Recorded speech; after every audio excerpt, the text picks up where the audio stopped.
लिखें।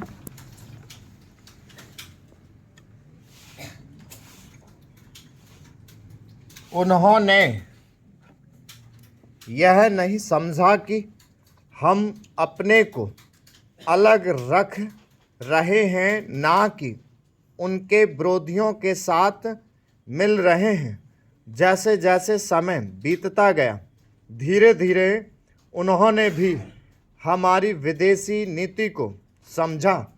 आज संसार के लोग मानने लग गए हैं कि भारतवर्ष अपने दृष्टिकोण पर स्थित है। इतना ही नहीं, बल्कि एक नए देश को जिसे स्वतंत्र हुए अभी 55 वर्ष ही हुए हैं, जो स्थान मिल सकता है, उससे कहीं उच्च स्थान हमको मिल गया है और हमारा उत्तरदायित्व भी बढ़ गया है। मैं मानता हूँ कि इसी प्रकार यदि हम महात्मा गांधी के दूसरे सिद्धांतों को भी अपनाएं और उसके अनुसार आचरण करें तो इसका संसार पर बहुत प्रभाव पड़ेगा। महोदय, जैसा कि माननीय सदस्य जानते हैं, कल दूसरे सदन में इसी तरह की बहस थी। मुझे वहाँ भी कुछ देर बैठना पड़ा। इस कारण यहाँ जो भाषण हुए उन सबको मैं सुन नहीं सकी।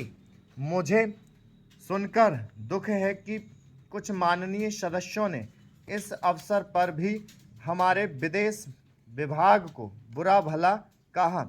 सेवाओं पर दोषारोपण करके सरल रास्ता निकालने का प्रयत्न ऐसी प्रवृत्ति है जिसकी मैं निंदा करती हूँ। मैं यह नहीं कहती कि हमने गलतियाँ नहीं की हैं और हमारे सभी प्रतिनिधि हमेशा योग्य ही होते हैं। जब गलती हो तो हमें उसे अवश्य बताना चाहिए, लेकिन सदा आलोचना करते रहने से निरुत्साह पैदा होता है और मनोबल गिरता है। हमें उन औजारों को ही कुंठित नहीं कर देना चाहिए जिनसे हमें काम लेना है। देश और विदेश में हमें काम तो करना ही है। हम अच्छी तरह जानते हैं कि पाकिस्तान के शासकों को दी गई हर सहायता बांग्लादेश के निर्दोष लोगों के विरुद्ध इस्तेमाल की जाएगी।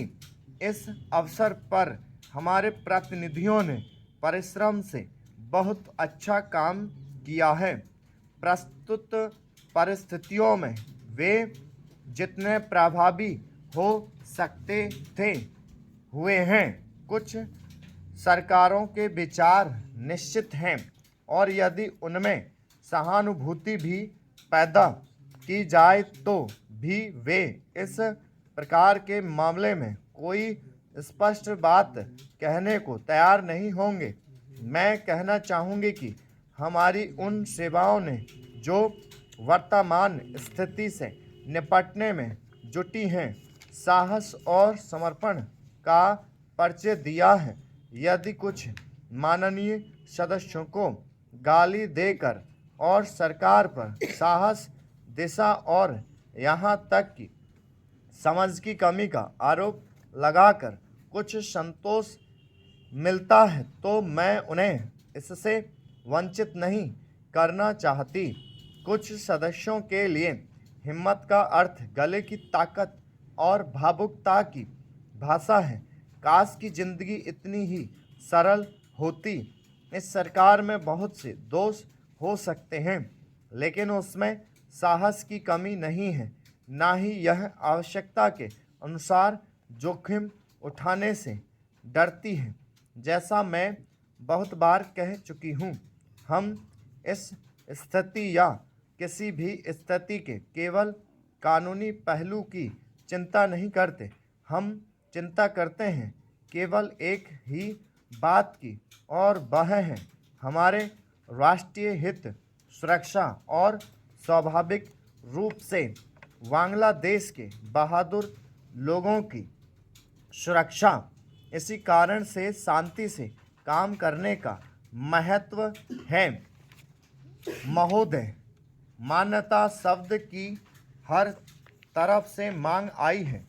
मानो कि मान्यता देने भर से ही वे बहुत सी कठिनाइयाँ हल हो जाएंगी जो बांग्लादेश के लोगों के सामने हैं, हमारे देश के सामने हैं और विशेषकर हमारे सीमांत राज्यों अर्थात पश्चिम बंगाल, असम, त्रिपुरा और मेघालय के समक्ष हैं।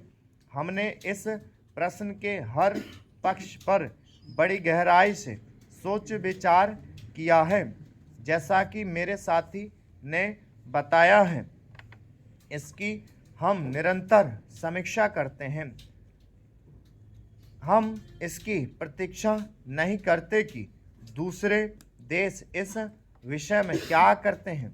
इस बारे में या अन्य मामलों के बारे में हम जो कुछ भी निर्णय करेंगे वह स्थिति के हमारे अपने ही स्वतंत्र मूल्यांकन के अनुसार और इस बात को ध्यान में रखकर होगा कि हमारे हित व्यापक अर्थ में किस तरह पूरे होते हैं। कल मैं अपनी वर्तमान कठिनाइयों से संभावित खतरों और बोझों के बारे में जानबूझकर बहुत संयत भाषा में बोली थी। वह इस कारण नहीं कि मैं बोझों या खतरों से आज या कभी डरी हूँ, बल्कि इस कारण कि मैं चाहती हूँ कि माननीय सदस्य इन सब विषयों पर गहराई से विचार करें। खतरों का तभी सामना किया जा सकता है जब आदमी इसके लिए तैयार हो। जैसा मैंने पहले कहा और फिर से दोहराना चाहूँगी कि यह समय दलगत प्रतिद्वंद्विता का नहीं है। हम सबको मिलकर एक साथ खड़े रहना चाहिए और हमारे सामने जो अधिक काम हैं उनमें एक दूसरे की सहायता करनी चाहिए। सांप्रदायिक प्रवृत्तियों को दबाना चाहिए।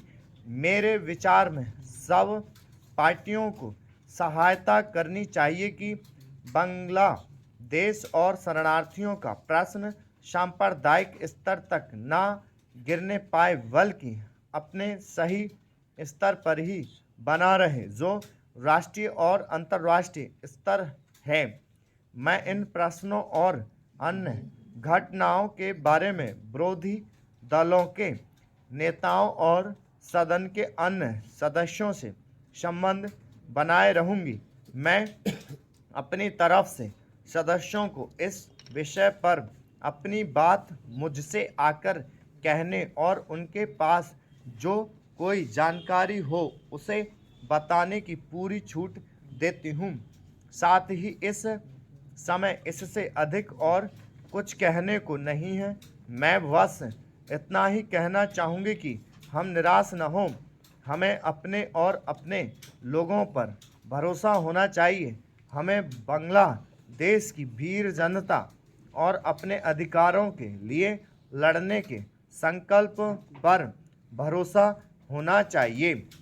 महोदय, इस समय भारतवर्ष के सामने बहुत प्रकार की जटिल समस्याएं हैं और यह ऐसा समय है जब सबसे यह अपेक्षा की जाती है कि आप सदा भारत की सुरक्षा और उसकी उन्नति के लिए कटिबद्ध होंगे। आपको मालूम ही है कि जब से यह प्रश्न हमारे सामने आया है कि भाषा के आधार पर देश के विभिन्न भागों का पुनर्गठन किया जाए, तब से देश में बहुत प्रकार के आंदोलन उठ खड़े हुए हैं। सरकार ने जनता की इच्छा और मांग को देखते हुए उसके लिए एक विशेष आयोग नियुक्त किया और यह आशा की जाती थी कि उसकी जो कुछ भी सिफारिशें होंगी वे सबको मान्य होंगी और आपस के मतभेद के लिए कोई स्थान न होगा। इस संबंध में सरकार ने जो भी निर्णय किए उसमें से अधिकांश निर्णय सर्वसम्मति से ही हुए हैं। स्टॉप। ये हो गई आप लोगों की 1000 वर्ड।